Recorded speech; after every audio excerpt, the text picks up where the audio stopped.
run out. Hey everyone, this is Luck powering on. How goes it, everyone? Cat just We're ran back. in and We're ran alive. out at full speed for no reason. That's a funny cat. A good Yeah. dog. I have like the main. So I'm in like a little. I moved recently, right? I basically have like a little like office slash place where my couch and PlayStation is essentially kind of shoved together here. I have 2 entrances. One that is kind of like. Okay, actually, this may be easier to describe if I describe the architecture of this place originally. Are you aware of what like a Jack and Jill style bedroom is? Not in the slightest. So Jack and Jill style bedroom is basically where you have 2 bedrooms, and then in between them is one bathroom with doors that lock on both sides. The idea is like a double bathroom. Okay. I think I've seen them. It's supposed to be like an ideal for like siblings, right? But it just me. Am only child functionally. But Cat is other child. Well, yeah, but basically the idea is so I have the main door to my little weird space locked, but then the back door cracked open for her. So in order for her to run in at full speed, she had to basically do like a whole ass horseshoe just to get into this dead-end room and then horseshoe back outside. That's what she just did. So you had to understand how funny it was that she did that. She basically did the most complicated routing. Also, hey everyone, we came back from a bit of a break. It was 9 days since our last stream I saw. That is indeed true. We took a little vacation, and this time I'm not using the royal we. Yeah, me and Luck went to SAC Anime together. It was a glorious experience, honestly. It was like really good. Like, even it being maybe one of their mid-years, it was still a lot of fun. I still had quite a bit of fun, yes, I agree. So, first off, because everyone loves that shit, right? Anime? Con grievances. Yes, everyone loves anime, that thing you like. But also, let's get the con grievances out of the way, because there are actually a few. There are a few. So SAC Anime this year for spring, for one reason or another, I don't have an in with them, so I couldn't tell anyone exactly why this happened. But they had changed locations. Right? So once upon a time, they used to be at the local, like, Sheraton convention space. And then after that, they moved that's when I was attending. More recently, they've been at the Safe Credit Union. And that's been their location for some years, from what I understand. Good for them, but for some reason they did not host the convention there for just this spring. They will be back there in summer. They were there just the last season, but spring was the odd one out, and we're not sure why exactly. Is what it is. I mean, it still didn't stop us from overall enjoying it. It's just there was something to be desired. Well, it's more than just the location. I feel like that needs to be elaborated on, because conventions happen at fairgrounds all different kinds. The time. Yeah, it was happening at the fairground this time. The local Sacramento, like, Cal Expo is what they call it, the fairground, essentially, where they do the local state fair. Conventions happen at fairgrounds all the time, and they're just fine. My local convention is at the fairgrounds, from what I understand. Why'd you pause? Sorry, I was trying to set your audio to max via Discord. Gotcha. Yeah, sorry, I probably should have announced what I was doing. Okay. So they, anyway, it being at the fair, though, meant that, one, they really were not able to have much in variety of panels. There was pretty much only ever one thing going on at any given time, which is pretty bizarre for a convention. Usually you want some smaller panels, some stuff led by YouTubers or just frequent attendees, at least for the sake of crowd control, but also just because you can hit those specific fandom niches. And those can be a lot of fun. If they're like a good, like, small panel, it can be the highlight of your trip. But that was completely out the door here. It was basically just the big events, the big guests, cosplay, competition. all Yeah, those because things. the small panels they did have some neat things for the small panels. Like I think it was Ed and Eddie, Again, those are not. Millie I from would never Hazbin. consider those small panels though. Those were for big headlining guests. That's not the small True. panel. All That's right, the big panel. I should probably also note like the main thing of the, well, not the trip, of the con was Don Bluth. There was He Don was like Bluth, the and then below centerpiece. that were some prominent Cartoon Network voice actors. Yeah. They were the B-listers to his A-lister. But they Oh were yeah, the voice of absolutely Nappa was also headliners. there. Yeah, they absolutely were headliners though. At the same time, to call them the small panel Yeah, is yeah. not quite accurate. All the panels were held, from what we understand, like these really like big outdoor space. There's a few things indoor, like the AMV contest was on like a little sound stage inside, for example. And it was Yeah, mostly kind of shitty because the projector was really small for the space. They Big honestly could warehouse have hall, done with, tiny little projector. yeah, they honestly could have done with either a second screen or a bigger projector. Yeah, yeah. But it was very clear also, that fun fact, that this was makeshift in a lot of ways. yeah, I was also going to say a bit of a fun fact about it. Uma Musume, Lily was just like, oh, so that's what those Oh my guys God, are yeah. into. They're trying to make this a shonen thing. I discovered what Uma Musume was. I'll give my hot takes later as someone who's never seen a single episode of it. I've never seen a single episode either. All I know is I got the app because of Mexican Horse Girl, and I got Mexican Horse Girl, so hell yeah. Anyway, El Condor the other major pasa. the other major Sorry, thing was that they were basically contending with the Cal Expo security, more or less. So the SAC anime guys were having to work with Cal Expo security, seemingly against their will, because they were not very well coordinated. Everyone called that out immediately, and Cal Expo's rules were different. Let's say they had a clear bag policy, which they never did before, and they probably will never do again. They were not even all that good with enforcing it, is the thing. I mean, technically it was enforced if you want to squint the definition of enforced. There were plenty of people with bags that barely qualified. You know, plenty of Ida bags getting through. If you know what an Ida bag is, then you understand that's not a real clear bag, but they sure as shit can't tell the difference. And like, heck, I just brought my like actual factual purse in all the time and just emptied it out into the, like, I think the first day, right, I had like my bat backpack for my Misa Amane cosplay, right? Yeah. I basically emptied out all the contents into the clear bag that we bought from Hobby Lobby. That alone, getting that bag was already a saga on its own. One that involved weed, by the way.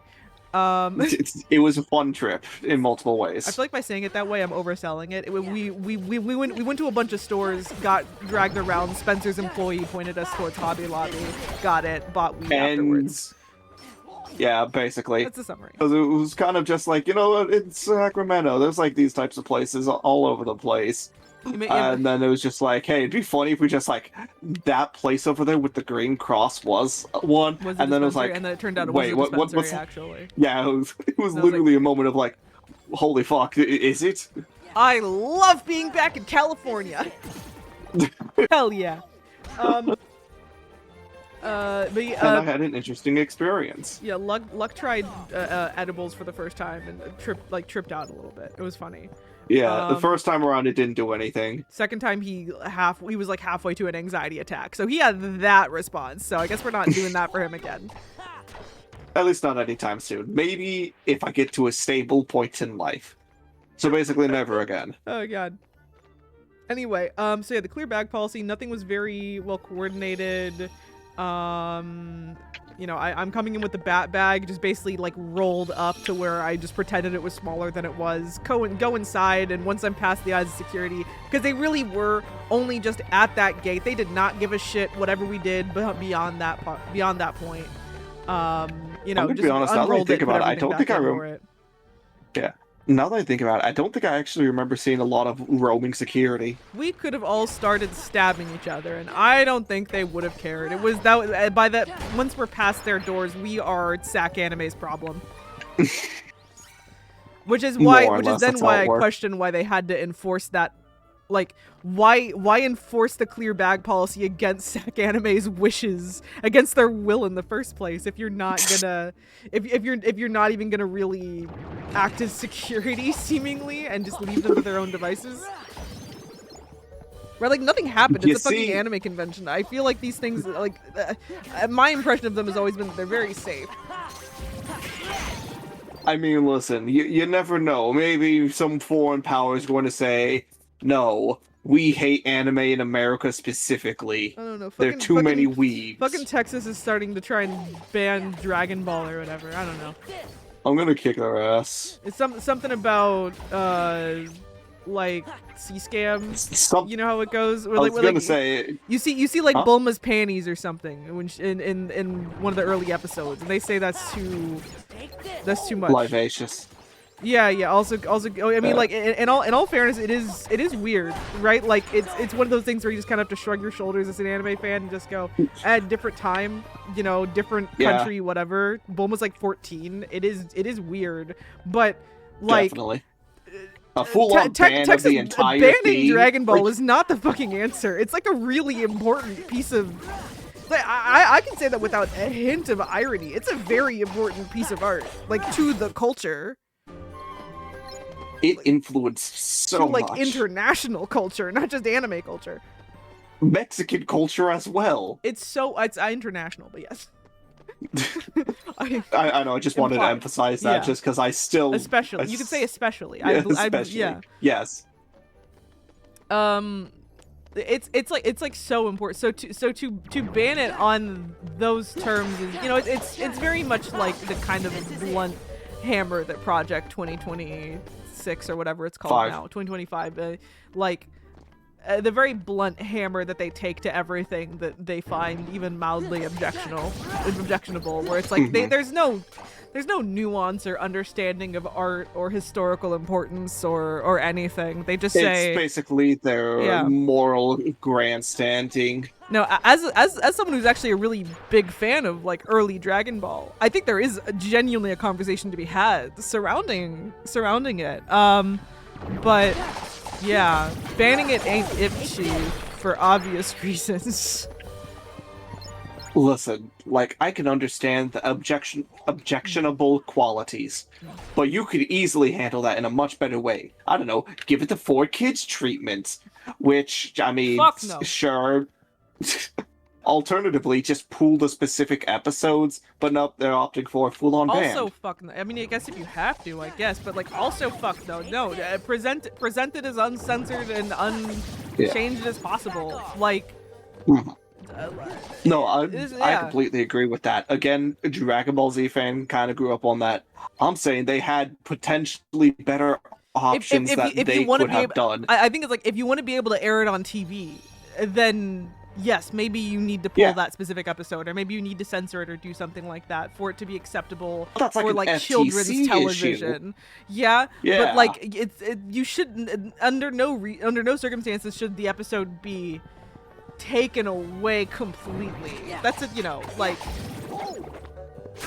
leave it on the Blu-rays. Leave it on the Blu-rays. Leave it for people to find. Do not scrub all evidence of it having existed. Just you know, maybe you skip this one in the broadcasting for, you know, if on your children's channels, you know, leave that one for Adult Swim to sift through. Basically. But, like, these are so much more simple options. And then they're like, no, we hate it. It's foreign, and we hate foreign things. Which is literally why, I mean, there's, like, a good amount of smaller artists who are basically considering not attending any Texas conventions. But anyway, I feel like I'll get back to that. Let me just, before I continue down this rabbit hole, because this is a rabbit hole, I want to mention that despite my complaints about SAC Anime, it was still a lot of fun. The guests were good. We met Don Bluth. I got a book signed by him. It was honestly really, really great. Always talking to people at anime conventions is great, and I still have. Of course. I've been to a lot of SAC Anime run conventions. They remain to be like, they run a damn good con. They still do. That hasn't changed. It just, you know, some of the features were missing this time. We got a bit of a downgrade version, but especially when you consider the cost of the ticket, well worth it. $45 for a weekend. Absolutely. It was not a bad price in the slightest. No. It was great, and the artist alley was great. Exhibition hall was great. Just some minor problems that will for sure go away the second they get back to their old location. Yeah. How long has this been a thing? Check it out. Huh. How have I never been to the courtyard yet? I think it was just locked off the first time we were here. I would not surprise. Might have or been be surprised. Yeah. Anyway, more on Texas's bullshit, stupid, fucking brain dead laws. Texas is a brain dead state. Mm-hmm. Now, obviously, if you're a Texan and you're watching this, we don't mean you. Of course. You're the special snowflake exception. Obviously. Yeah, so, the whole thing causing Texas to, like, a lot of artists, a lot of con-goers wanting to avoid the state in general. It's kind of sad, because I think in the US, for the longest time, Texas was actually a really important location for anime and anime culture. Right? Like, Funimation as a company was originally founded in was originally founded in Texas. A lot of their voice actors are from Texas. A lot of what has become like anime dub isms, like the translation of like Yarol to bastard, is like bastard is something that you, yeah, bastard is a word that is more commonly used in Southern speech than it is in, you know, more California inflections, which is more the default for like a lot of media in the US nowadays. Yeah, that one you could probably attest to Hollywood. Yeah. So, like, Texas was so key to the development of anime, of English-speaking anime, like, period. Yeah. Like, without them, we would not, like, we may not have this stream. It's like barely an exaggeration. So yeah, the idea that it's gone from that to like low-key becoming a bit of a just look at it. Just look at the fucking state of it. Funimation no longer exists, basically. Crunchyroll becomes more and more bullshit each year, and Texas went from like pushing forward the anime industry to trying to ban it low-key. It's kind of insane. High-key. Low-key because they're not literally trying to ban anime. They're just trying to ban the most important anime of all time. Of course. Among others. Under flimsy pretense that's mostly used to get rid of things that they personally don't like. Let's also not even fucking pretend that it doesn't also, right? Like a lot of this, like the most virulent like anti-anime, especially like people who are very like anime is oh my god, what's the word? Degenerate filth, right? Yeah. So I say what's the word? I pulled the strongest word I maybe could have. A lot of that is deeply rooted in like racism and xenophobia, you find, right? That's where you get a lot of the like, oh, Japan, like, oh, Japan sure is wacky, well, they sure are weird, to like just full on like people essentially saying it's like a country of perverts and weirdos. Come on, guys. We have our own homegrown American perverts and weirdos. We don't need like we don't need to be pointing fingers here. Anime didn't make me a pervert and a weirdo. Anime didn't make me a pervert and a weird. I peeked the fucking mic. Anime did not make me a pervert and a weirdo. I was already born this way. You understand?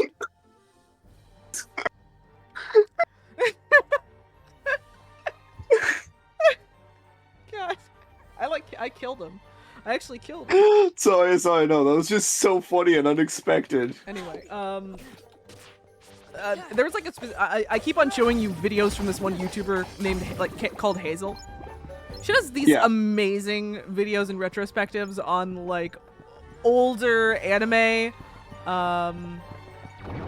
just like VHS era stuff, or just even like maybe like the newest anime she did a review on was I think Keijo was one actually. But also Elfenlied is maybe one of the most famous ones of like more modern anime, and then it's like pretty much exclusively like weird, obscure, older stuff, and it's all great. She does this one review on this one anime that like originally had a release that was like so controversial that like it got the whole anime community and like local news networks in a bit of a fuss, but also the story became kind of so weird and overblown that it's more myth than fact at this point. She does a good breakdown sifting through like what definitely actually happened, what maybe happened, and what definitely did not.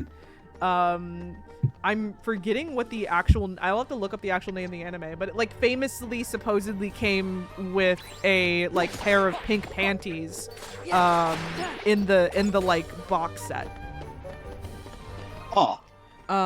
Which I think actually upon further investigation those were most likely paper, but it still became like, you know, like, wow, look at these perverts over here at this convention. Yeah. Also, side note, I personally haven't looked into it, but I believe women.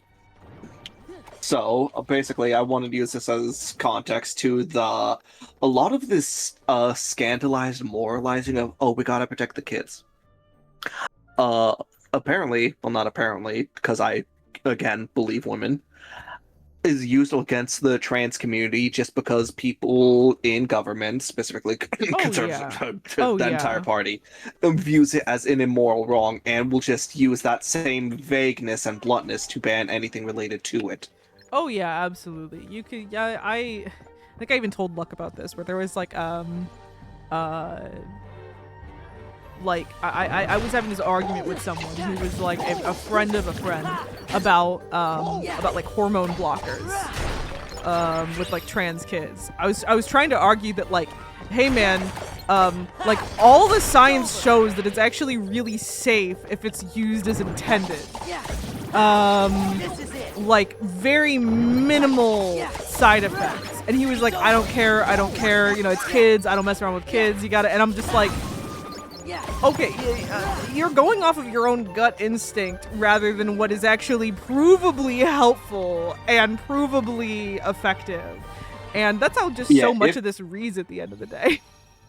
If I remember right, I believe you're citing how the person was like, oh, I don't think kids should get involved with this stuff. He was also like very, very insistent that he did not even want to hear me out about what even puberty blockers were. He did not fully understand what they were before I explained it to him.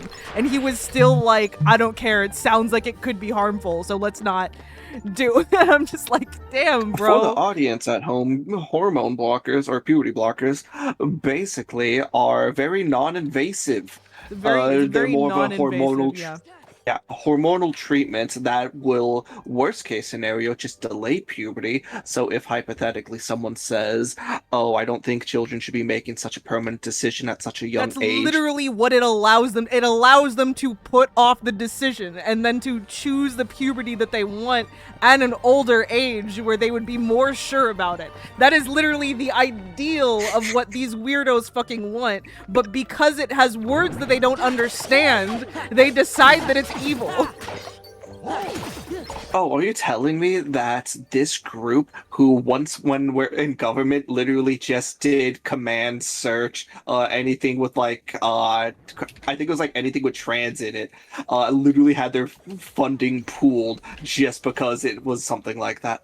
I'm trying to remember the specific example. I remember it was back when Elon was doing the Doge stuff. It's so fucking dumb. Like it's again, they Puberty blockers are very safe, guys. They're a very good option. I too, honestly, kind of, I agree with the bare minimum. I mean, the thing is, like, no trans people actually say this, right? Like, I think, like, you have a lot of, like, transphobics, TERFs, and et cetera, that say, like, we don't want you putting, like having these kids going through all these surgeries and this and that. And it's like, no one's doing that. Like, most trans people, I think, actually agree pretty thoroughly that, like, yeah, we probably shouldn't be putting kids under the knife for multiple reasons. You know, we should, you know, hormonal treatments first, ideally, and then more gender-affirming surgeries after the fact, once the hormones have, like, you literally, in a lot of cases, need to be on hormones for a certain amount of time to qualify for a lot of these surgeries. That's, like, a requirement. So, like, theoretically, right, the main ideal path, from what I understand it, is, like, puberty blockers go through the correct puberty at a later age, 16 to 18, which is a perfectly fine, acceptable time to go through puberty. It is within the average still. It's a little late, but not late enough for it to have major consequences.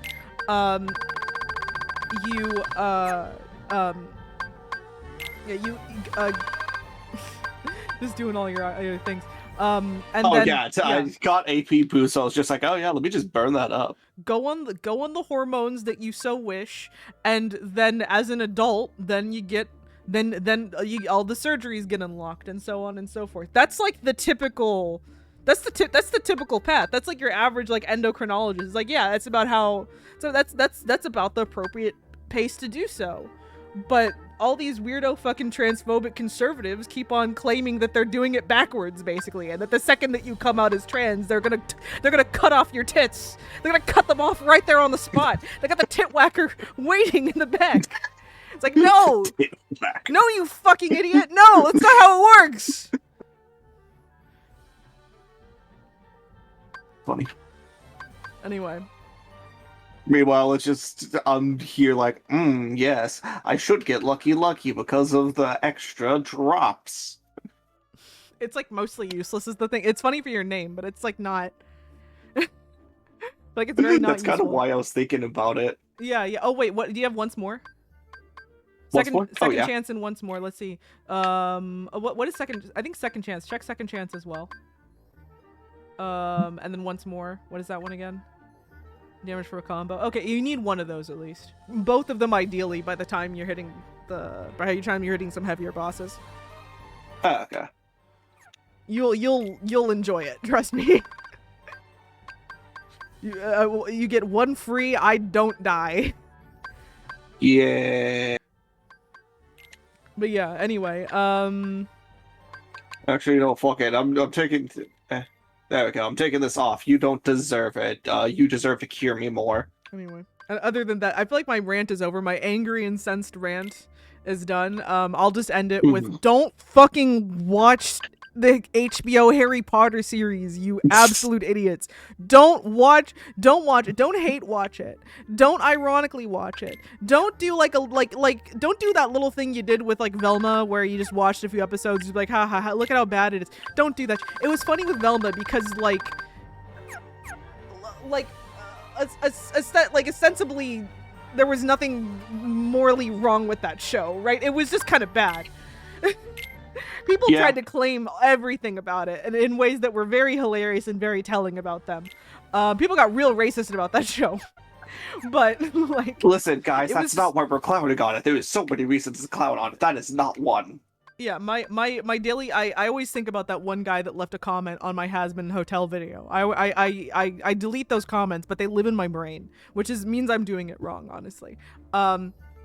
Where he said like, oh, so J.K. Rowling just has a difference of opinion, and so it's not a difference of opinion, guys. J.K. Rowling didn't just say some bad things. She didn't just like have some bad takes. This is not a case of like, this isn't a case of like Gooseworks where it's like, I guess one of the VAs said a cringe joke and everyone's up their asses about it. This is like the single most harmful to trans people person that exists right now. Actively funding it. She has made the UK demonstrably worse to live in for trans people over the last several years. If you Again, don't believe I believe me, she's like please- actively funding anti-organizations. If you don't believe me, please, please, please, for the love of God, start watching some trans creators, because a lot of them won't shut up about it. Rightly so. Philosophy Tube, personal favorite. Basically, like, if you still think that she isn't, like, maybe one of the worst people on the planet that should not be getting your money under any circumstances, then I'm just gonna assume that either you're dumb and just don't know how to research on your own, or you just don't believe that transphobia is real. And either way, you can't hang with me. Heckins. What? Depending on what happens, I may be summoned away for permanent. For permanent? For basically rest of stream. For the rest of stream? Oh shit. Ah shit. We only go for 40 minutes. What else do we got? Oh, my DMV saga. I went to the DMV today. I hate going to the fucking DMV. As everyone does. Yeah. It wasn't like a major saga. It was mostly just a lot of like, I like to be a prepared little lad, right? So I come in with my big folder of everything that they asked for, plus everything that I could personally think of, you know, like every piece of paperwork associated with my car ever, you know, is, you know, bills and such with addresses on it, passport, social security card, like every driver's license I've ever had, like like 3 different registrations from like 2 different states, just everything to where it was like overkill for sure, right?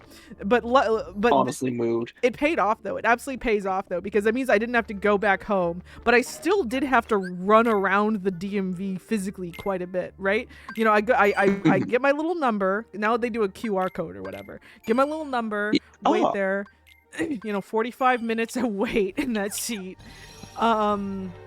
Reading Murther fanfiction. Of course. Wait in my seat, and I'm like, you know, I eventually I'm called up. Yay! Guy says we could probably handle it all today, but I need 2 things from you. It's a lot. It caught me off guard. Beast caught me off guard for some reason. I need 2 things from you. One, you're gonna have to. One, I need a smog test from your car and a vehicle inspection in order to get the registration. And I was like, okay.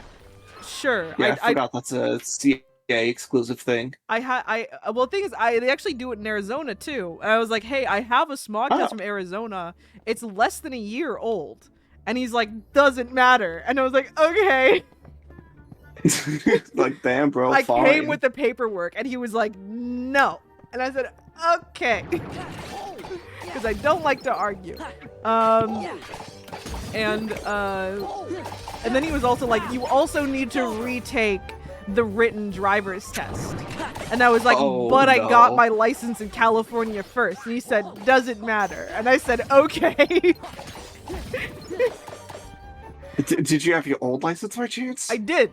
He said it doesn't matter, and I said, okay. Damn. I wonder how different it would have gone if you just applied to renew. I did. They said it didn't matter, and I said, okay. Oh, wow, that's just annoying. There wasn't even any workaround. You did all the workarounds I was thinking of. I brought everything. Damn, bro. I brought everything. I brought my old car registration. I even had my old plates. I mean, he just gave me the new plates for the registration fee, so it's fine. But, like, yeah, made me go over to that kiosk and like take that fucking driver's written test again, where like I'm sitting there and I'm just like, I felt so stupid because I'm a really good driver. I'll like very proudly say I've never been pulled over. I've never been in an accident. I've been driving for years. I've driven cross country, and I've always been just perfectly safe. I did not pass the first try. The test. I did not pass it. Cause I swear some of them are written like trick questions, right? Some of them are like if you were turning left in a two-way street, and it's the mid-afternoon, and Virgo is in retrograde. Which lane are you supposed to take? Like, I'm just like, what? And I remember I got like one question wrong on mine. I think it was like, what was a crosshatch or something like that. The other ones that I missed were things that were like specific numbers, like remembering the exact blood alcohol limit, or there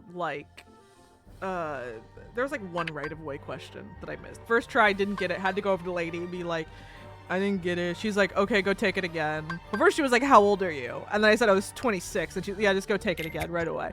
And I was like, cool. Second try, I got a lot of the same questions, and so they show you the right answer, and so that was fine.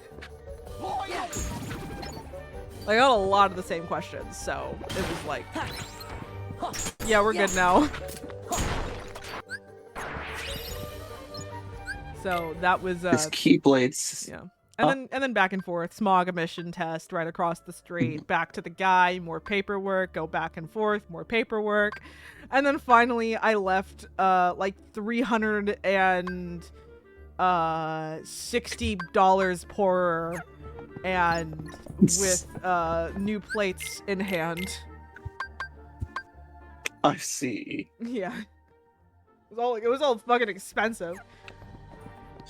Yeah, no, that tracks. It's annoying, but it's just the way things go. Like, what are you supposed to do? Not do it? Yeah. It was kind of funny when I was at the smog test, right? Because I had to check that I was supposed to cash. I decided to go to the DMV first because I was like, surely it won't cost me almost $400, the amount I had left in my checking account. And then, wouldn't you know, it did. And then I was there, like, awkwardly trying to, like, go to my bank app and being like, shit, I ended up, like, doing that, like, pay in 4 thing. Just because pay in 4? Yeah, so, like, unlike the Chase app, you can, like, set a purchase to, like, pay in 4, to where it, instead of, like, paying it all at once, they will bill you basically once every 2 weeks for it. And I was like, I have the money, it's just not in the account right this second. In that account? Yeah, in the account right this second. So I was like, well, I guess I'll just awkwardly just try and move around some money and then try again. Well, embarrassing, man. It was kind of funny though. It was very funny though. So yeah, that was my Maybe DMV I should saga. commission you for, huh? That was my DMV saga, more or less. And it took like 3 hours. Not the worst thing in the world, honestly. Yeah, and I was gonna say, maybe I should commission you for something that I was thinking of earlier today. I was thinking like, oh yeah, maybe I should like commission you for Lily art video. Lily art video. Yeah, tutorial. Oh, like a tutorial. Yeah. I don't really post tutorials to like my channel, but I don't know. Like I said, that was just a side thing I was thinking of. Like, huh? I kind of wish I remembered the art things she had talked about before. you want the guide. You want the comprehensive. Yes. I could make it members And I was only. thinking like, well, that'd be rude to just ask her to redo it and upload it. I mean, it'd have to be a commission, right? I mean, I could make it patrons only. That's an option. No. That could also work. Wait, hold on. Not just patrons only. YouTube members as well. Yeah, patrons and YouTube. YouTube.com. Lily Polydora. I could do something like that. I was half considering and I gotta make a decision soon because I gotta start working on, if I don't start working on this next video like next week, I'm gonna be in trouble. Because I've been so fucking busy, obviously, and then we had our con, we had my con vacation that I got to enjoy after all the busyness. Hence why I was so poor. All worth it. All worth it. I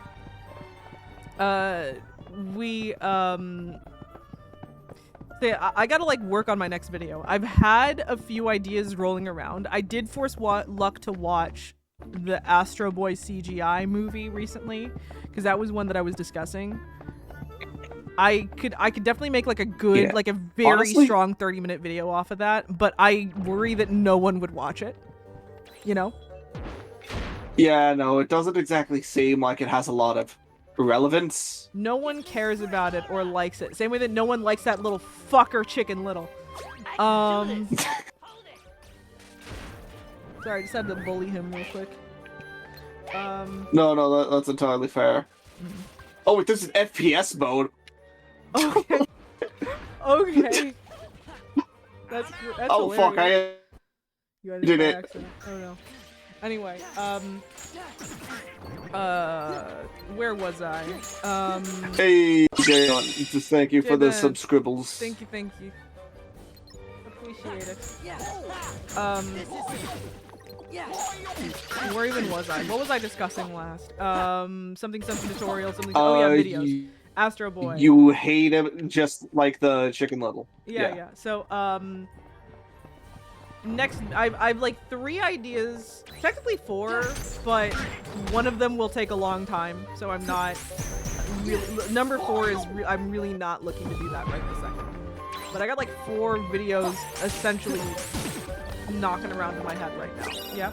So I got the Astro Boy video, which will be fun and short, but no one will watch it, I guarantee. The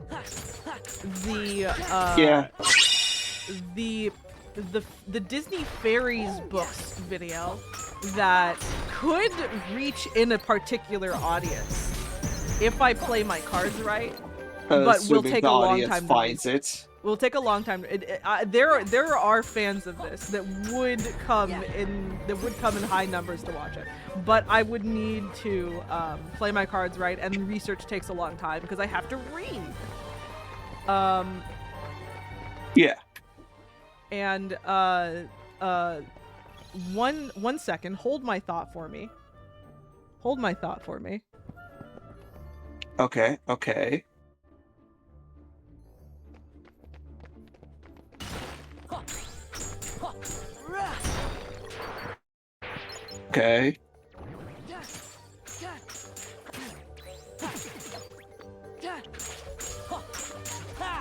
Just no in the background. What did cat do? Oh no. Heard nose in the background. Don't worry about it. Okay, so Cat. yeah. So, okay, holding thought. Fairies book. So, the that would be option number 4 basically. That would take a long time to research, and there's like a coin flip chance of it doing all right. You know? Yeah. The other option includes actually doing what I said I would and doing the big Netflix Voltron video. I have the files on my computer. I could get started on it very soon, and we could probably slam watching it in like a good 2 weeks. But also, that would require me to discuss, like, I don't know, those like big like fandom videos are like fun but stressful. They're fun but stressful because the commenters are mean to me about those. The commenters are mean to me. And I love how you like flip-flop between I don't care about any of their opinions. Fandom people are kind of annoying. I've survived the trenches. It's a cope. You know it's a cope. They're mean to me about these things. And they hurt my feelings. It would be the most mentally stressful video in a lot of ways. But it would probably be the one that that one would for sure get me. If I would pick a topic just purely based off of you don't care until 80 of them yell at you at the same time. Exactly. People were like, wow, you sure got Vriska wrong. Wow, L with the Vriska analysis. Wow, she sure doesn't understand Vriska. Look at her. And I'm just like, do I need to double check the comments of that video? Like, they mostly liked it. It's fine. The video has a very high like to dislike ratio. Like, it's fine. People liked it. It's fine. Okay. It's just I read all the comments, so sometimes things in my brain feel more elevated than they really are. Oh, it goes. You know what? Entirely valid. So yeah, Voltron video would, if I was just picking the topic off of what would get me to monetization, Voltron for sure. That would do it, like, really easily. Or Talia. Already been there, done that. Option. I know, no. I just bring it up because I find it funny. That's like one of your most popular videos. It is. That was weird. I can like never do another video on it. That was the thing. Yeah, no. I exhausted it. There's nothing left to say. Unless I like read the manga. I don't know. Yeah. I can't wait for the second live action How to Train Your Dragon movie, because I feel like that's also going to bring an uptick back. Oh yeah, that's gonna bring it. I was like, what, you think I'm gonna do a video on it? Hell no. But the whole point of that video is that I'm not gonna do a video on the second one. Yeah. The entire point of that video. That kind of saved a parent, which is why I'm looking forward to more people witnessing the first one through How to Train Your Dragon getting popular again, which would come through that movie. Yeah, it'll be nice when the news cycle comes back round to it and people see it. Yeah. I'd like for that. I think that video deserves like 10K. I'd like for it to, but it's like barely cracked 1. So I'm like, I want it to hit that. But yeah, anyway, the final video concept. Though this one is like logistically the most difficult of them in a lot of ways. Where I'm like, I really want to make one of those like whiteboard deep dive videos, right? But just explaining the lore of the trolls from Homestuck. Either as a 612 thing or waiting next year for 413 to come back around. I'm like, I have my whole vision. Honestly, you probably best wait for next year, because 2 months? Yeah. Actually, not even 2 anymore. It's about to hit May. It would not be the hardest to make, though, is the thing, because I wouldn't have to make an essay so much as I would just have to explain. Yeah. But there's like other logistical issues with it, which is that my vision for it is a little too grand, and I would need to figure out the filming of it, like my current space. I'd be hard pressed to imagine pulling it off in this space, not without like moving around a lot of furniture, and just the space I have right now is limited. So I would have to figure out where to film that was away from my computer set. How exactly to manage that when I basically just have a stationary PC and don't really have like a proper camera. You know, if I want, like, I kind of wanted to do it in cosplay. I thought that would have been funny, going for a full troll cosplay, specifically Arania for the sake of the joke. This is, and of course getting a whiteboard actually. So it's like, yeah, I think, just steal it from a school. I think the funds for this one is difficult. It's difficult to imagine putting it together on such short notice. So I think, yeah, just next year it has to go. Which again just leaves the 2 real options: Voltron or Astro Boy. Do I want the short video that will not do very well, or do I want to do the video that's gonna get me to monetization? That will also suck the life out of me, probably. Listen, if it does suck the life out of you, at least it will grant new life via whatchamacallit, monetization. Via money. Money. Yeah, money, money, money. Must be. Dash it. How'd it go? Honestly, I'm kind of trying to think of it from like a one for you, one for me. This is it. Like, oh, I see. Thing. So I'm like, well, you know, that's kind of how I've been viewing my pattern of videos lately, where it's like I want to pick one that does really well and one that's just kind of for my own sake. And how well either of those do is not always clear. Like the Hitalia video did better than the Has-Been video. That was shocking to me. That's still shocking. Yeah, so it's kind of a freak pick. So I'm like, yeah, okay. On that, I'm like, yeah, I do kind of want to. I do kind of want to give my little 30-minute Astro Boy video a try. I kind of want to see if I can Quickspeed to like help me with some models. Okay. Ooh, that'd be good. That would be a lot of fun. To like get some 3D models. Basically, I'm either gonna just try and emulate the style of the manga, or I want to get like actual CG models. But I'm not sure. I kind of I wanted to use the favor she owed me to make some models for me, like for another video a little later. But yeah. One more second.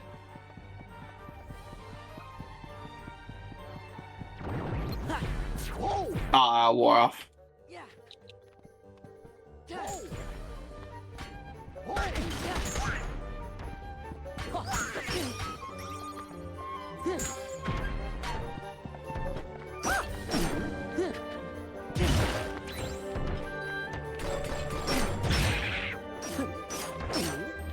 Oop, I guess she's just dead. I thought she was going to be back by now. Rest in peace, Lillian. By the way, I don't think we quite talked about what else happened on the trip. Well, let me rephrase it. The what else I wanted to talk about is Olive Garden. It was good as fuck. It was very tasty. Honestly, I don't know what it is about Olive Garden. Like, sometimes it just slaps, you know? It's the chicken Alfredo.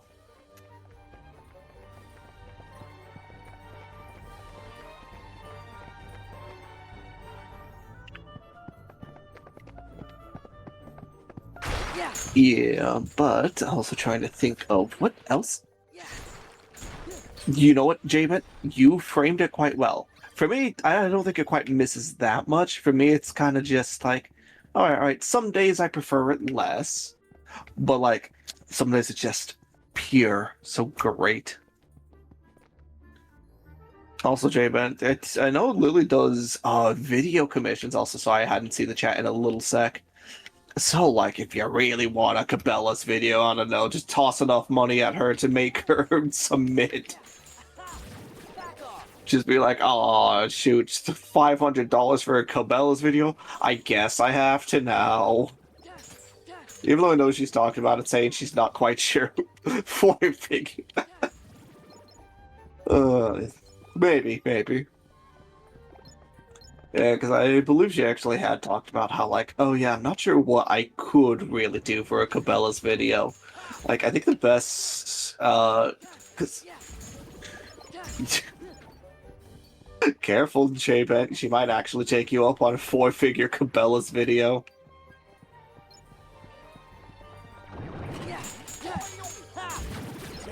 Knowing Lily's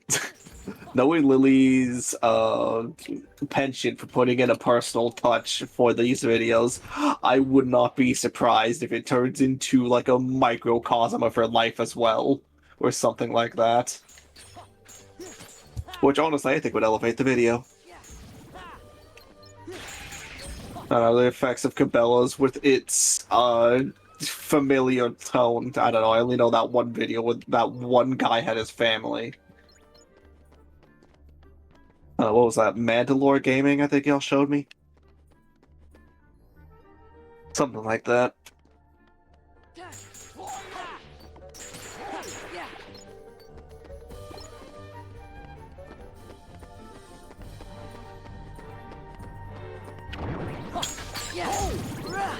This is it.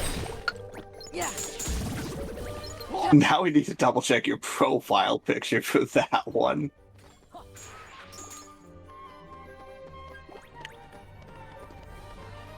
Honestly, if it is a commentary in society somehow, I will just genuinely be impressed that she's able to pull that from Cabela's.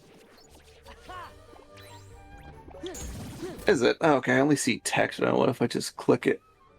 Oh, I see. Okay, now that'd be a funny vibe.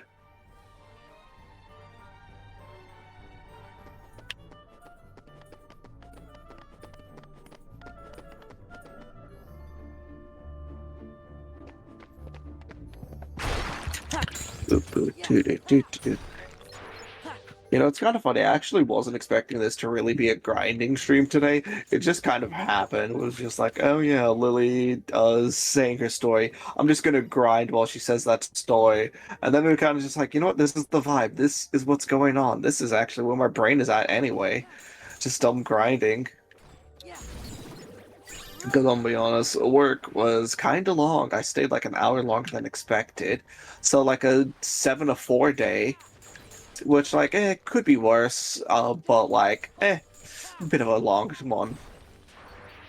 Yo.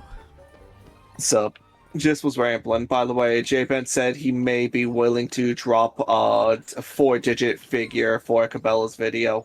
That may or may not include a commentary on society. Which game? Yes. Which game? That's a topic for J-Ben. J-Ben, which game?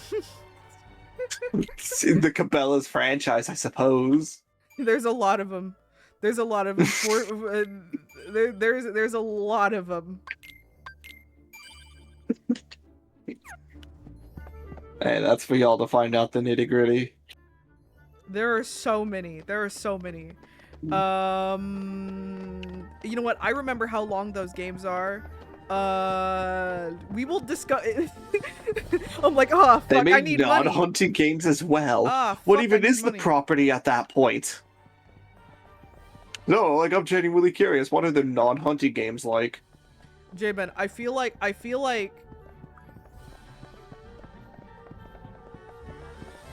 you know, I'm having that moment of I'm not gay, but $50 is $50. Having that moment of like, ah, shit, yeah, I guess that's how much I mean, right? Like someone offers you that much for like furry porn. It's like, yeah, I'm gonna draw it. Yeah. Yeah, obviously. Heck, I would learn how to draw just to make that commission. Yeah, obviously. I feel like I would allow you, like, I would allow you to force me to roll credits on like 3 games. On like 3, and we would have to like have it would be a discussion. It would be a discussion. It wouldn't just be which the 3 of your choice. It would be a discussion. Because I'd have to make sure that the 3 that were picked were actually like good for commentary purposes, and not just your 3 favorites. Oh yeah, David. I'm considering this. You say 4 figures for absolutely anything. I'll consider it.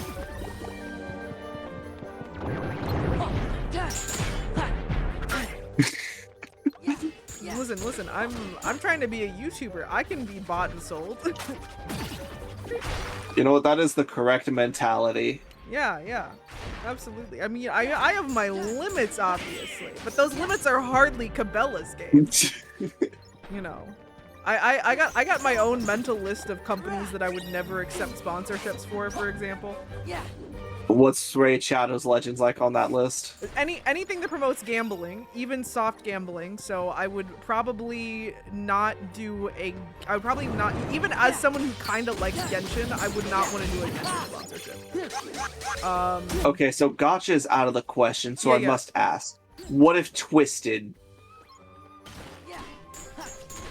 Damn, yes. Isn't Twisted also like a bit of a gacha? It is. You asking the deep questions. You asking the deep questions. I am. The deep questions. Damn.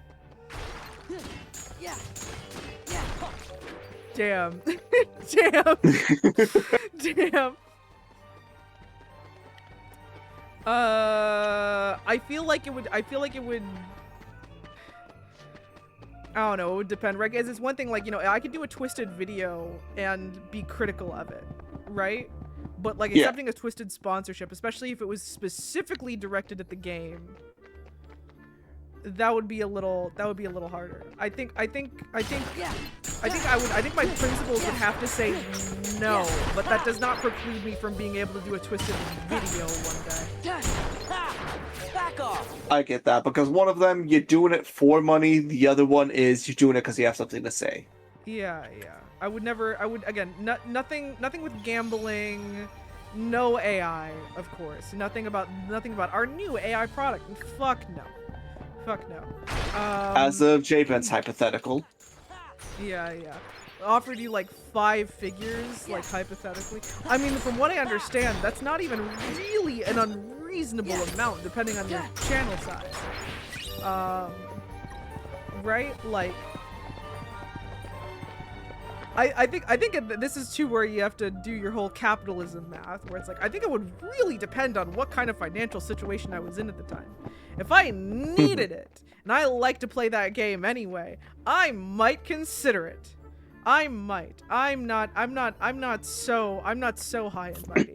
But typically You're high and mighty. Especially, at least you know, nothing blatantly gambling. Gacha games, maybe we can call that a gray area, depending on exactly what they're trying to have me say there. I mean, legally, gacha isn't gambling because you're always guaranteed a payout. Legally, gacha isn't gambling, but also it's absolutely gambling. And also, we all know it's built to be addictive. Mobile games in general, I don't love. Mobile games in general, I don't love. I don't anything with the monetization is so I don't know. So yeah, nothing AI, nothing gambling, and mobile games I will generally side-eye. I think mobile games just never were the same after Flappy Bird. Honestly, yeah. Now, every mobile game is so heavily monetized. Every mobile game is so stupidly heavily monetized. Yeah. I know my friend Quixby got me doing some small work for her mobile game that she's trying to get working. And oh no, how many ads is she putting into it? She assured me that it would be like a like I think. Was it free to play, she said, or was it like a small fee to enter? Either way, no ads, all monetization's coming from like little skins she wants to make. Pretty much. And like power-ups, like Candy Crush, I guess, you know.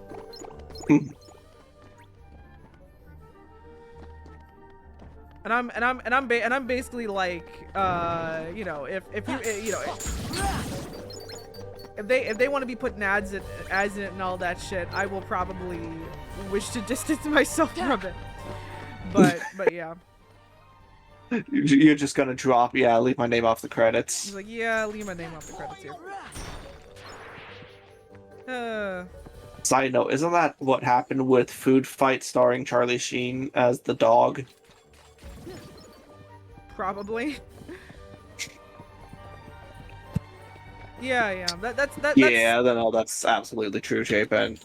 Yeah, that's the main thing. She was assuring me that as far as the game systems go, that she does not want any level to be impossible to win without being free to play, and that pretty much she wants the monetization to mostly be like cosmetic in nature, with your occasional power-up packs available. Yeah, but how long until a witch doctor grabs her hand in the New Orleans parlor? That's entirely assuming that the game will do well, which it's from like a first-time studio, so the chances are not high. Fair enough. This is their first outing. I'll be impressed if it gets past the first round of levels. This is the first outing of a teeny tiny indie studio at this point. They basically got me in there by calling a favor, more or less. From Quixby. Quixby was the one. Quixby was the one who called me and was like, "Yo, you want a commission?" And I was like, "Fuck yeah." So like, is it like an actual studio, or is it just something Quixby's got going on? I made a video for one of their for the channel for their AU Games. Oh, okay. Yeah. Wait, Australian games? I don't fucking know. I almost summoned Chicken Little again, oh no. I made a little video for them. Pretty much all of them are, like, I think she met pretty much all of them from, like, so a fun fact, Quixby did, like, some minor work for the Hogwarts Legacy games. Did she now? Yeah, it was, like, her first major project that she'd worked on. And I will say, you know, all the shade to J.K. Rowling, no shade if you just so happen to, like, work on that game or whatever. It's whatever. Sometimes a job's a job. I get it. Yeah. especially with someone who is still putting their foot in the door. Like quick speed stuff like that is very important. And I know, and I don't think she's never even read Harry Potter. She does not give a shit. This is it. Don't even think she really knew what it was before she accepted the project. I mean, I think everyone knows what Harry Potter is, but you know. But like didn't know what the project was about in terms of Harry Potter stuff. Yeah. So, I say that because if you look at my video, it will be like there are other videos on that channel that are like specifically marketing themselves off of being made by a former Hogwarts Legacy dev. And they stopped doing that in recent videos, luckily, thank God. But that is still there. And my name is now loosely associated with that, which I don't absolutely love. I see. I don't love it, but I did the job. I made a nice little video, I thought. And they are nice people. And they're, yeah. So we'll go on from there. My thoughts on the new Harry Potter, though, will always be don't watch it. I don't really give a shit whether it's good or bad. I hope it's bad because that increases the chances of it not continuing. Oh, no more. And yeah. Of the grip, fucking stranglehold J.K. Rowling has on us. You know, I hope it'll be over. But yeah. I really refuse to like watch the trailer or even engage with it for the most part. The only thing I know about even a little bit, because I follow black creators, is about Professor Snape being black. And like that's been a bit of a like landmine of a topic for sure. And The that, Death like, Eater thing. Yeah, it's one of those things where it's like I think I ostensibly agree with a lot of the people who are against it. Because like Snape was always like as someone who is a bit of a Snape fan and who would otherwise honestly probably enjoy this casting, Snape is a bad person. He's like a really, really bad person and not a terribly well written character either. And to put him, who is basically like a allegorical white supremacist, for the sake of like social clout and comfort, to cast him as a black man is very uncomfortable. It's very uncomfortable, and it shows it shows a startling amount of ineptitude on the casting director's parts to do that, for sure. Like there's straight up stuff that you could not get there's straight up stuff you can't get around.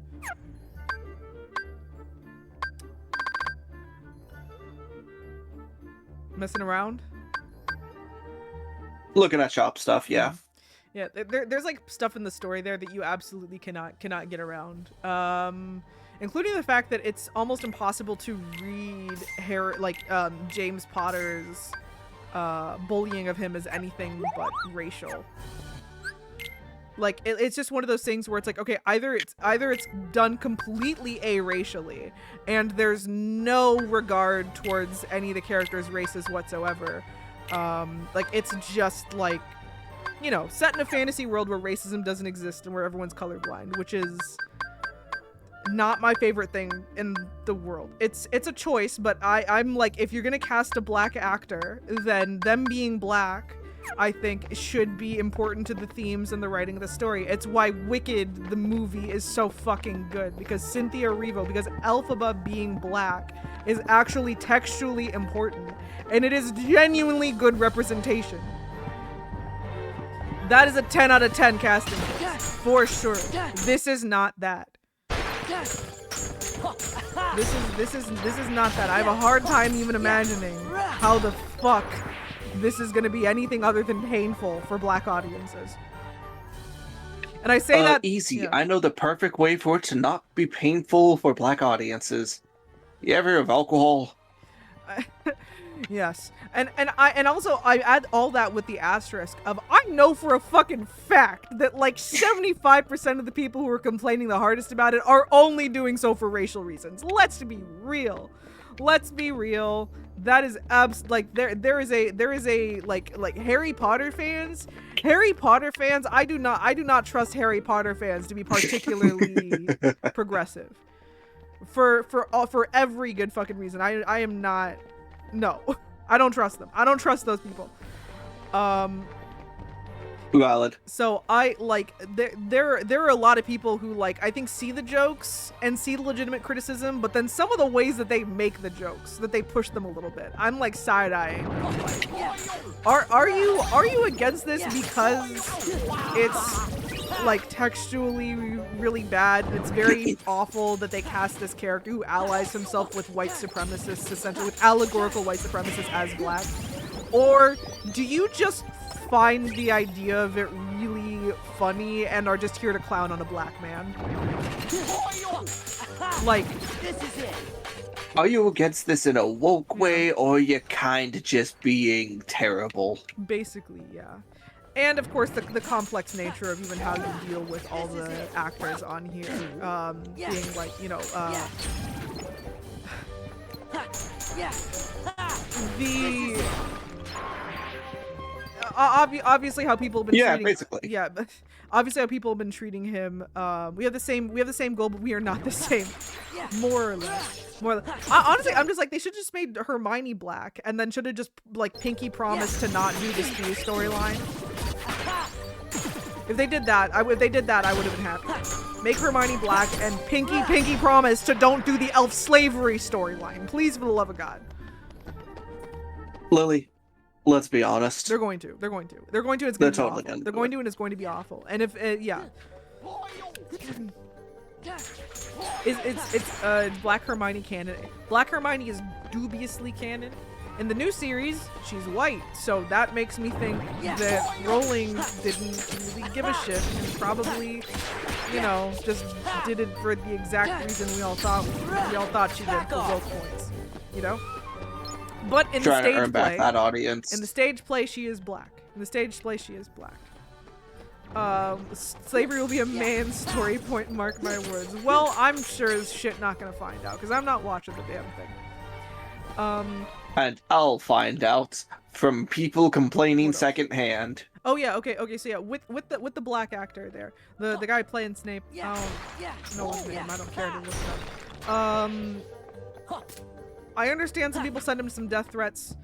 That's fucking stupid. Don't do that. Behave better, please, for the love of Christ. Why would you send him death threats? He's just gonna eat them. Please, for the love of Christ, be better. Don't do that shit. But also, sorry, peeking the mic. But also, but also No. don't send death threats. No, I will, but also because I'm side-eyeing every single one of the actors that's working on this project. I know that, like, yeah, if they had said no to the project, someone else would have said yes. But these guys were the bitches that said yes. It's over. They were the bitches that said yes, and every single one of them went on camera and some interview pretending like they either didn't hear about J.K. Rowling's transphobia or pretending like it wasn't a big deal, or like like it was just difference of opinion, or this or that, doing everything they can to make excuses as to why they accepted the money to be on this big, very lucrative project heralded by a very, very bad person. And like, no, I definitely said, there's one trans creator, Jessie Gender, she made a very on the nose name. I know she knows. I said that like I know her. Whatever. She made a very good video about the Dumbledore actor in particular, who at one point was a very vocal trans ally, and then accepts this project. And she basically expressed like incredible disappointment at him. I think sometimes Jessie Gender's points can be a little like I don't know, I don't always agree with everything she says, but I still did think it was very insightful what she said here. I'll say sometimes Jessie Gender can take things a little. Some of her points and some of her media analysis, I think she takes a little too far, or she takes certain aspects of things a little too seriously. But like on this case, I think she was very spot on. I'm thinking specifically of her Wonder Woman 1984 video, what she called like politically irresponsible, and I was just kind of like, it's kind of a bad movie. It seems to be really attributing a lot to a movie that I think very few people saw at the end of the day. But okay. Just because something's bad doesn't make it more wrong. In this case, I think she was very spot on. I thought her insight was very important, of just being like, you have all these actors who are accepting this role, who are having to stand there and pretend like they don't know, even though a lot of them definitely do. Some of them even acting as if it's ridiculous that they're being asked the question at all. And it's like, it's just kind of bringing to light, like, holy shit, so many people IRL just kind of are either like casually like casually like do not give a shit about trans people, or honestly, end of sentence right there. There are so many people who just casually do not really give a shit about trans people, and these actors are included among them, and just for that alone, they all deserve an amount of criticism. But you know, you can do that and still call out racism when you see it. End of point. Solid point. That was the reason behind my butt. Teehee. I hope it made sense. Oh, J-Bent left a long comment, so long that it's getting cut off a little bit. Let me pull it up. Yeah. It's over. Yeah. He is speaking straight facts, though. I'm trying to pull it up. He basically just said, I'm always surprised when people talk about an actor or other famous person speaking out on an issue like it's a big thing. They don't care about this issue. There are some exceptions. They say what is popular to make themselves look good and will immediately switch sides if they are pressured. I think that's a lot. I think that's basically a good amount. Yeah. Good amount of actors and good amount of public people. I mean, oftentimes the reason why they speak out for these things is just to be in the public eye, because celebrities live and die off of attention. I want to try and of course the caveat, and Jibin allows for this, of like, there are some that just do genuinely care about certain issues, and they will come to those issues again and again, and that's usually how you can tell, just like, does it seem like something that they will, does it legitimately seem like a hill they will die on? There are like 4 of them out there. And 9 times out of 10, if it is an issue, it's usually an issue regarding themselves, right? Like, Sir Ian McKellen is really outspoken for gay rights. Yeah, no shit. In another time, he might have been... actually, who am I kidding? No, I'm not going to talk on that.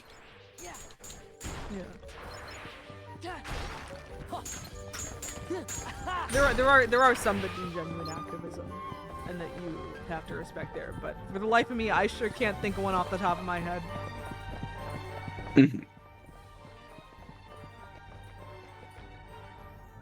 Right?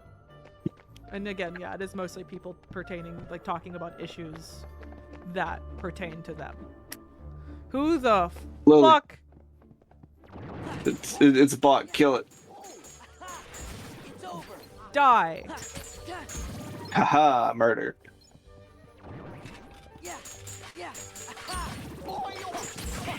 Right, like...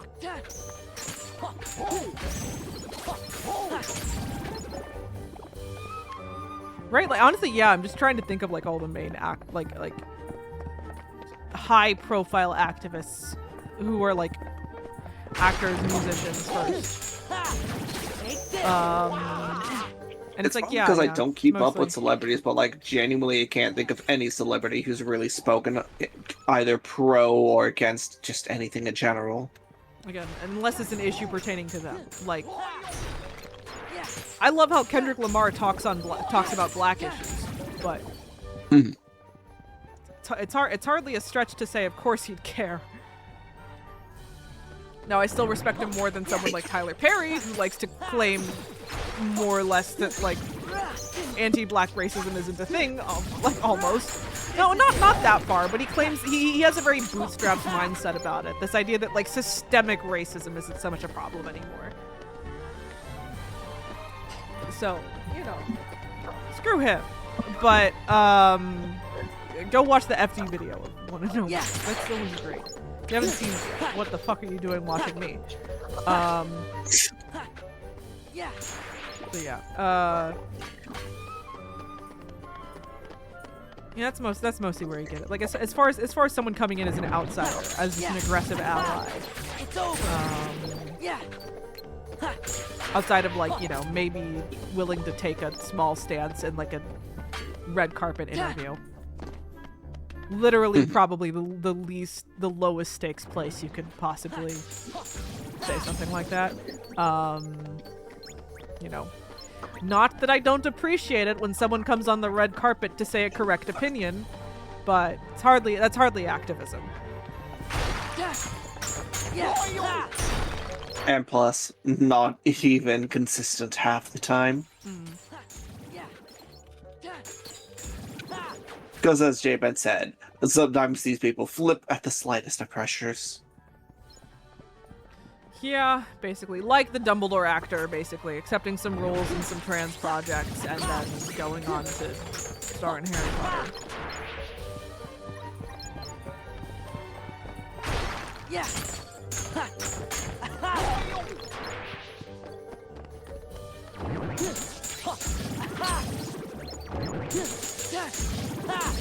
It's over. It's over.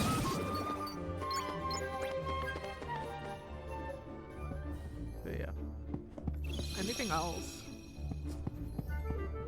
This is the big old grinding stream. Basically.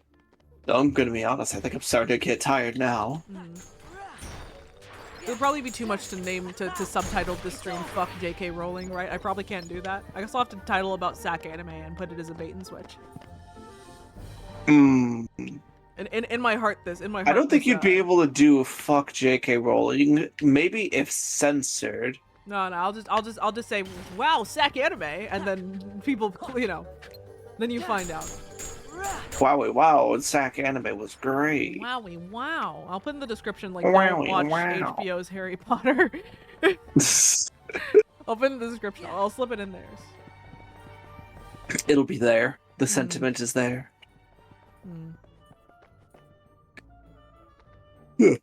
But yeah, you'll see. I'm trying to think of, like, an example of an actor, like, specifically flip-flopping their views. Let's go. Out, like, This is it. I'm sure I could find it. I'm sure I could. Yeah. Oh, Politicians absolutely. do it all the damn time. What, lie? Give me strength. Just pick whatever they feel like is the most popular with their base. Looking at you, Joe Biden. Looking at you. Side note, I love Zoran Momdani. We all do. Yeah, this is He's my mayor, I say, living in not his state. He's my mayor. He's my mayor, I said, having lived in New York for exactly 2 years of my life. take this. Not even New, it was Brooklyn. I'm a fraud. No, not even the same borough. I'm a fucking fraud. Yeah. Take this. I'd say pull your New York card, but Momdani wouldn't want this. No. We're all New Yorkers. Take this. So yeah. Something, yeah, not to fanboy too much about him, but something I do genuinely appreciate is, in his interviews, everyone, be it Democratic aligned or Republican aligned, keeps trying to draw him to random topics. Then he's just like, let's go back to what I'm currently doing, New York City. He's just well-spoken and charismatic. Yeah. He just is. He just is. Very He is. like an Obama with better politics. Exactly. People underestimate just exactly how well-spoken and graceful Obama came across. I do not side with the man's politics in a lot of ways, but like, damn. Yeah, he good and inspiring. A lot of his domestic policies could have been better. His foreign policies definitely could have been better. Yikes. He did like 2 good things for the country, and then mostly just involved us in more bullshit war. Yeah. But It's damn, great, he J-Feds. could give a good, he could give a damn good speech. He really could. Yeah. And then the Republicans acted like the end of the world was occurring, and then they promptly decided to end the American Empire. Oh yeah. Yeah, because flexing a part of my political science degree, basically Trump is, in my opinion, is a byproduct of the Tea Party movement, which was a reaction to Obama in the White House. It's all interlinked. It's a bit deeper than that, but yes. Oh no, it absolutely is. It's just that was the major. We are now an organized standing together that was trying to push for further right. Not that it wasn't happening before. It's more of they were making it known that they were a part of their own subgroup. This is how I get. This is like the closest I get to tinfoil Hattie, but and also the closest I get to just straight up going into full on r/atheism. Okay. Which is that like. Wait, hold on. Remember your fedora. Oh yeah. I got it.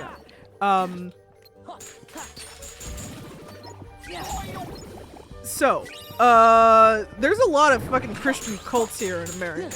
And I won't call them cults. I will insist on calling them cults. Not all Christians. Hashtag not all Christians.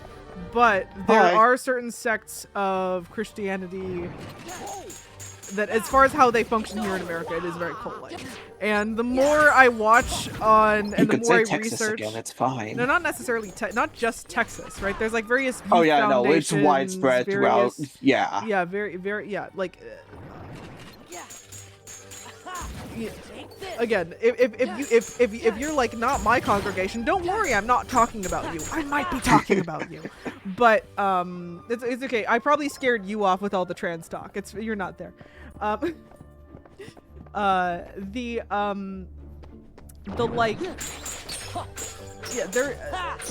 are a lot of Christian cults here that have in no small way contributed to why our country is like this, because of like how goddamn sophisticated and well organized a lot of them are. Getting a lot 30 million to Israel. Pumping a lot of funding. They get a lot of funding. They really do. They fund a lot of money. And yeah. Yeah, and oftentimes, to give context to my joke I said a moment ago, oftentimes these groups are the ones that are the biggest advocates of sending money to specifically. Yeah. Yeah.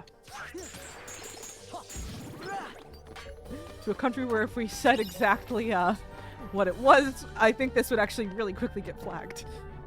Yeah, I realized me saying the country's name earlier might have already gotten me put on a government list. Don't worry about it. But it's if you want an evil cabal of people who are highly sophisticated, highly organized, and highly funded, yeah, I'm sorry, it's not your local trans youth group. It might be your local church.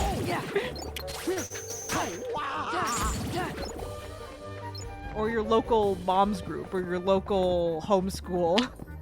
That you are actually absolutely right about, Yeah. J-Pen. No one talks And about how much money oftentimes, I'm not sure about have. other countries, but I know in America at the very least, religious institutions are tax-free or tax-exempt. We absolutely need to tax the churches. If you've ever seen one of those really, I mean, the one downside to that is that we couldn't get those beautiful Easter pageant cringe compilations anymore. Um,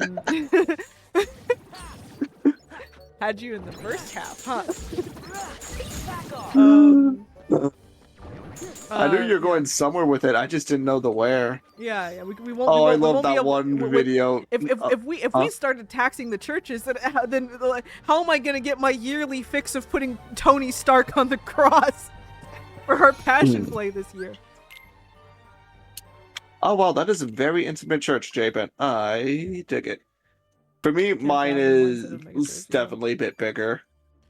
Yeah, I got a mega church nearby. Mega churches should not exist. Oh no, they should mine definitely... is not a mega church. It's like average size, I would think. But either way though, these guys need to be reporting their earnings, and they need to be like taxed taxed proportionally, so on and so forth. But Lily, a pastor straight if a pastor can drive a Lamborghini, I feel like that's evil. But Lily, the Lord said, "Get that second jet." Also loosely paraphrasing, this is actually something that occurred with one of the megachurch pastors. I'm just forgetting his name. Yeah, it should where a church does have like a private jet, and one of the defenses was the Lord called upon us to have this so we could further our reach. That uses it as a private jet. That's like that's like evil. That's like as someone J-Pen knows. Hell yeah, J-Pen. Before you're like, you're an atheist. You don't have a, I was raised under the church. I know the doctrines. I study them. I liked studying them for a time. I just got tired of how fucking evil and stupid most of the actual people participating are. This is mostly weed-induced hyperbole. I don't mean most, but I mean like, you know what I mean. Yeah. And I was going to say, for me, my credentials are I actually still believe in God. I personally identify as a non-denominational Christian. However, I can still see flaws and call them out where I see them. I think Jesus. I have eyes. I think Jesus is a funny little, neat little guy. I love him. But I'm not with the church. I'm not with the church. I don't like the church. I don't like any of the churches.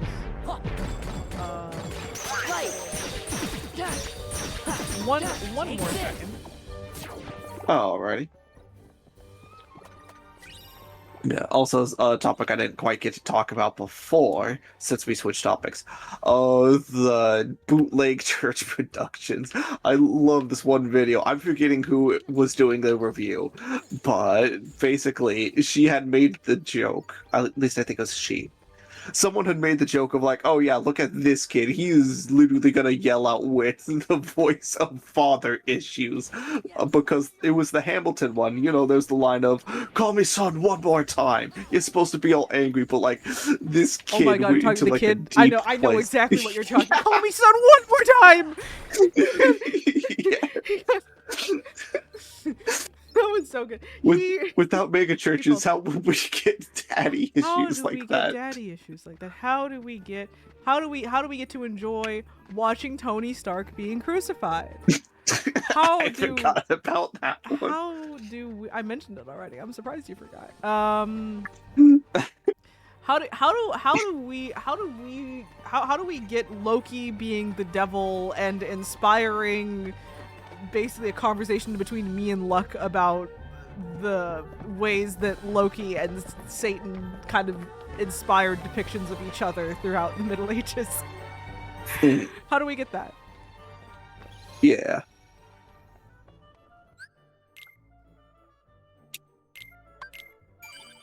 But again, that's the thing where it's like, I don't know, if you give anyone infinite money, they'll do funny things with it. Yeah. After a while, they'll just not know what to do and just do random shit. Yeah. We don't need this from them specifically. I would do so much stupid stuff if I had like infinite money. I've seen something I actually. I've seen a lot of those. I've seen a lot of like. Have you ever seen like, you know, those mansion videos, right? Where it's like, I don't know. Ever seen one of those mansions like decorated by someone who didn't just want it to be a statistical average of what mansions look like, where they kind of like decorate it themselves and fill it with their own crap, and like how weird some of it gets. Those are great.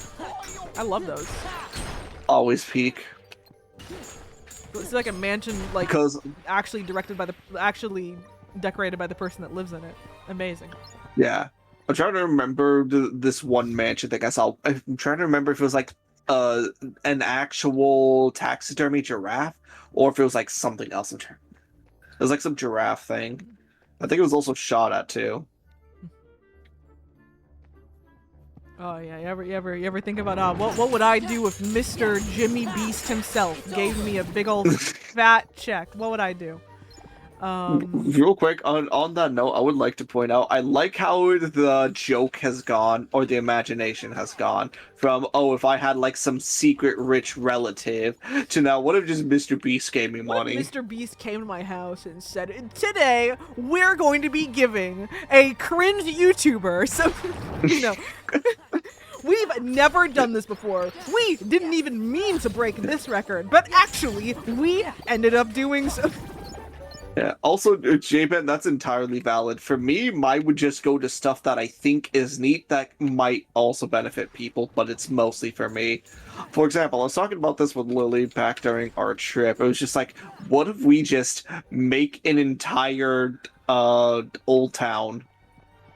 Yeah. Just like a modernized old town. Make it all small, just like, what was the style of like, post-frontier, you know what I mean? I have like, I have my brain of like, I have in my brain like the few things that I do, right? I would first buy a house. Just right at just buy a house. I hate renting. I hate renting. Nothing in an HOA though, so it'd probably be in the middle of fucking nowhere or like in a place that's like kind of shit, ironically. Buy a house. I hate HOAs. Buy a house. Get get solar panels, and get an electric car, and then just no one bothers me. Just being able to have no one bother me. Get like 2 more cats. I don't want anyone to bug me. Yeah, if I'm gonna be realistic about what I would do with just like a solid 2 million, 1 million, whatever the amount is, I'd probably just do exactly that. Yeah, but that's my life plan anyway. Yes, you're correct, and I'm glad. Just get a house, settle down. Yeah. Is it kind of sad that our generation is now, if we had a lot of money, our main thing would be to achieve financial stability. Achieve financial stability and be able to just quit whatever shit job you have right now, just right off the bat. The bot again? J-Bet, get him. Yeah, I think it's on mine. I think it's... Oh, okay. Yeah, because I was looking at it right now. I was like, oh, is that mine? I don't think anyone's mod on my channel. Yeah, it's on yours. Yeah, let me... Yeah, there we go, ban. Can I make J-Bet into a mod? Mod user. J-Bet, congrats, you now mod. Yay. I think, assuming I did that right. Oh, wait. I thought J-Bet was a mod for you too, Lily. J-Bet, you gotta love me more. I made you a mod first. Oh. Literally, I thought you were.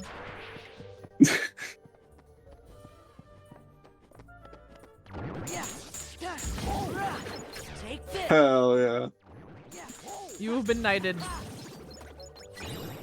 We grant the title of Sir J-Pent, Knight of Cabela's. You've been knighted. Well, you did get a sword. Exactly, that's a part of the knighting process. Yeah.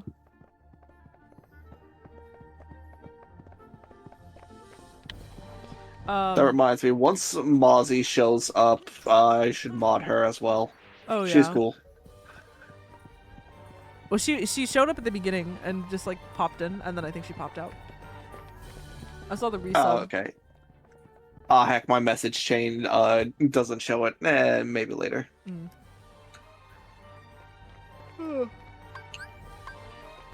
Light.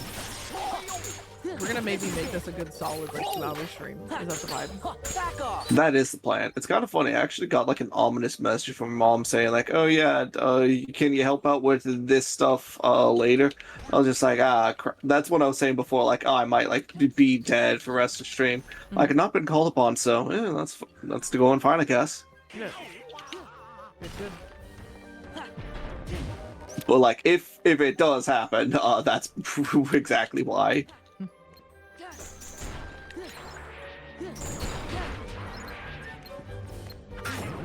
Just trying to change. There we go. Let's go. Let me see. Anything else funny I can talk about? Anything else? And by funny I mean highly controversial. Socialism's kind of based. Socialism's kind of based. America currently doesn't live under a free market system, despite many people claiming that they do things in the name of free market capitalism. However, if we truly were to adopt free market capitalism, China would beat our asses. Free market capitalism can suck my dick. It definitely can. But I mean, like, a lot of people in conservative circles are like, oh yeah, let the markets be free, and they're all about that. No, the markets aren't currently free. You idiots think it's free, but really you're just actively restraining China from beating our asses. Because you don't like actual capitalism. You like American capitalism, if that makes sense. Conservatives don't really understand the nature of capitalism is the thing, otherwise they'd probably be more against it. They also don't, which is why really they're understand pro-deregulation. Yeah, they also really don't understand the role of government in life and what the benefits or drawbacks of that actually are. Why it's... I'm gonna be honest, I think a lot of conservatives fundamentally misunderstand the social contract. Because if we are to go back to the ideas of social contract, it is, in theory, supposed to prevent us from basically going at each other's throats. I think that one was John Locke's thought of where people would inherently be more animalistic, which I might be giving them too much credit by actually citing John Locke. Or was it Keyes?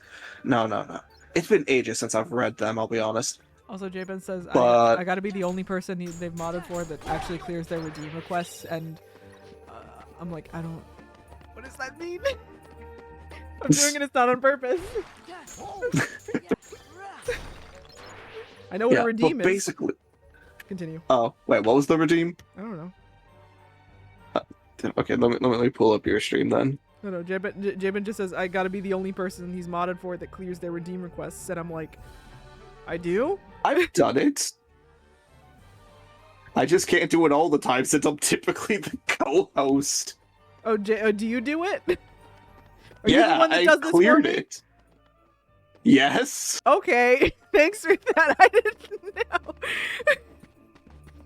Thank luck, I guess. I didn't. He's been clearing it this entire time.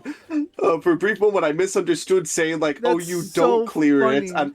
That's so funny. Oh my God, J-Ben's like, "Wow, Lily, you sure do this," and I'm like, "What is that?" And you just apparently it's this. Don't mind the luck behind the curtain, I guess. Thank you, Luck. Thank you. No problem. I know, I thought J-Ben was saying for a moment there, like, oh, there's a backlog. I was like, what backlog? There's no I thought I cleared it. I'm like, what does any of this mean? Gosh. Oh yeah, but where was I? Yes, social contracts. I feel like a lot of conservative thought focuses on it is the prevention of the state of nature. However, they don't focus on the expansion part of it is we do... this was the predecessor to it, who I'm trying to remember their name. Again, it has been ages. It's been like 6 years, give or take, since I've really gone into these works.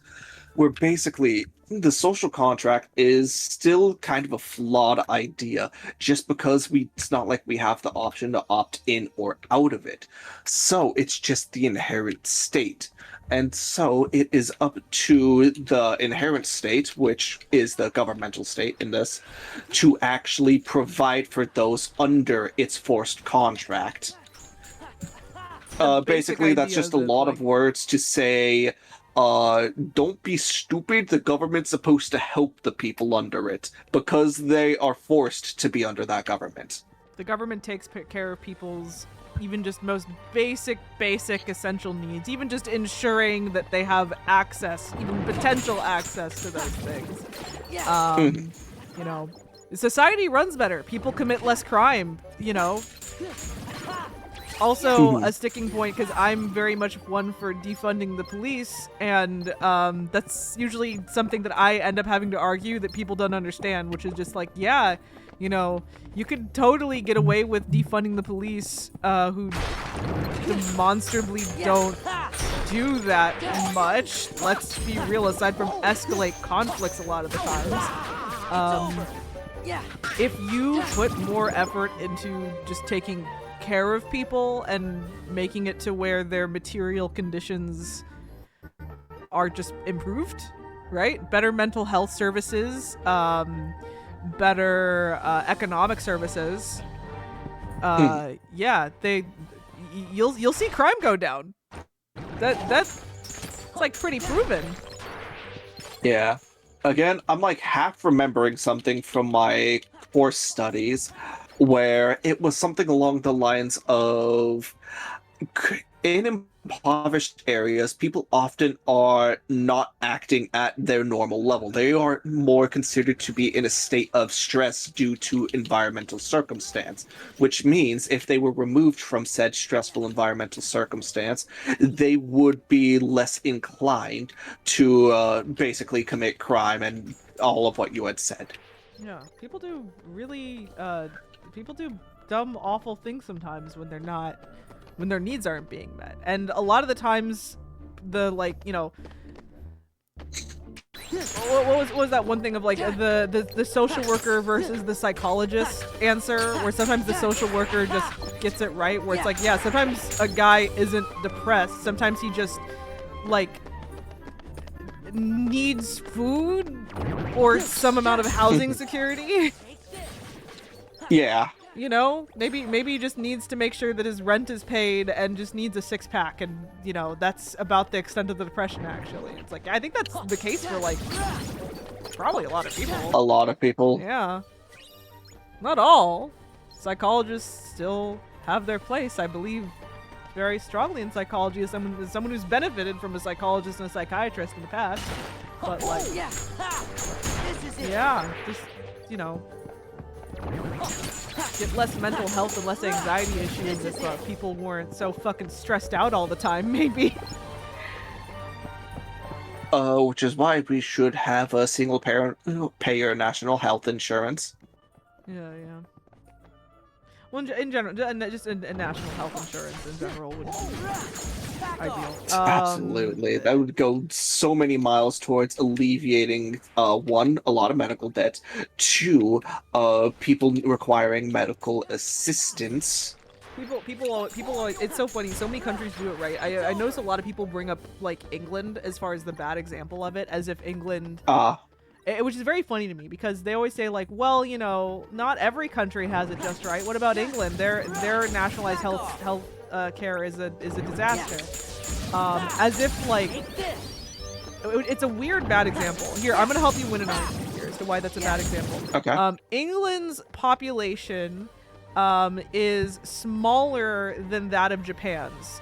And Japan does nationalized healthcare just fucking fine, with a wonderfully high,